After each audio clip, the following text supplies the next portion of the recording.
নমস্কার।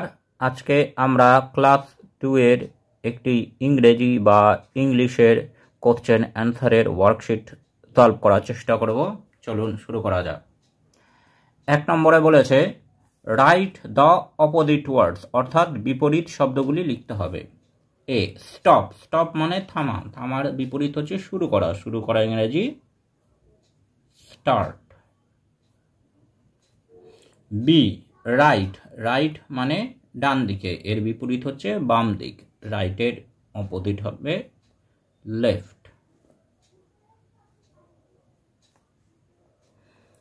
এরপর বলেছে make sentences with following words, নিচের শব্দগুলি দিয়ে বাক্য রচনা করতে হবে বা সেন্টেন্স তৈরি করতে হবে। উইন্ড অর্থাৎ হাওয়া বা বাতাস, তাহলে আমরা লিখতে পারি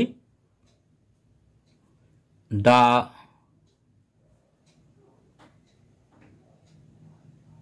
wind is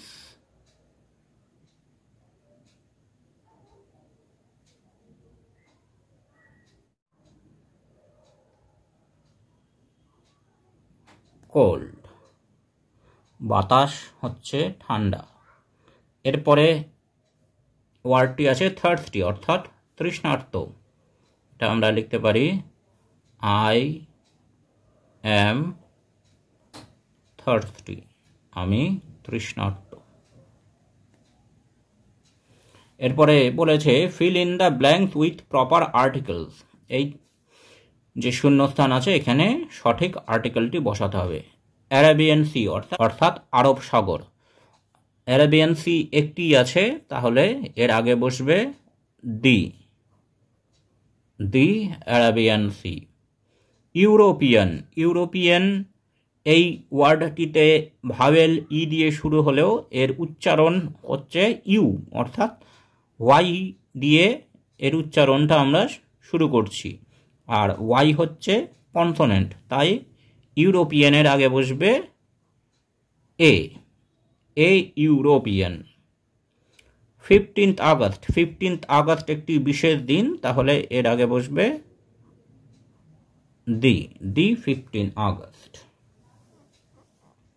4 নম্বরে বলেছে আন্ডারলাইন দ্য প্রিপোজিশন, এখানে যে বাক্যের প্রিপোজিশন আছে সেটা আন্ডারলাইন করতে হবে। The book is for you, বইটি তোমার জন্য, এখানে প্রিপোজিশন হচ্ছে ফর, জন্য। The vase is on the table, ফুলদানিটি টেবিলের ওপরে, তাহলে এখানে প্রিপোজিশন হচ্ছে অন, ওপরে। The cat is under the table, বিড়ালটি টেবিলের নিচে, এখানে প্রিপোজিশন হচ্ছে আন্ডার, নিচে। এবার বলেছে write the opposite gender of the following, বিপরীত জেন্ডার বা ফেমিনাইন জেন্ডার লিখতে হবে। ল্যান্ডলর্ড, এর বিপরীত হবে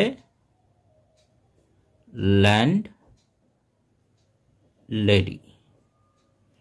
অক্স, অক্সের বিপরীত হচ্ছে কাউ। প্রিন্স, রাজকুমার, এর বিপরীত হচ্ছে রাজকুমারী, প্রিন্সেস, প্রিন্সেস। আঙ্কেল, আঙ্কেলের বিপরীত হচ্ছে আন্ট, এ ইউ আন্ট, কাকিমা। ব্রাদার, ব্রাদারের বিপরীত হচ্ছে সিস্টার, বোন, sister. Thanks for watching this video.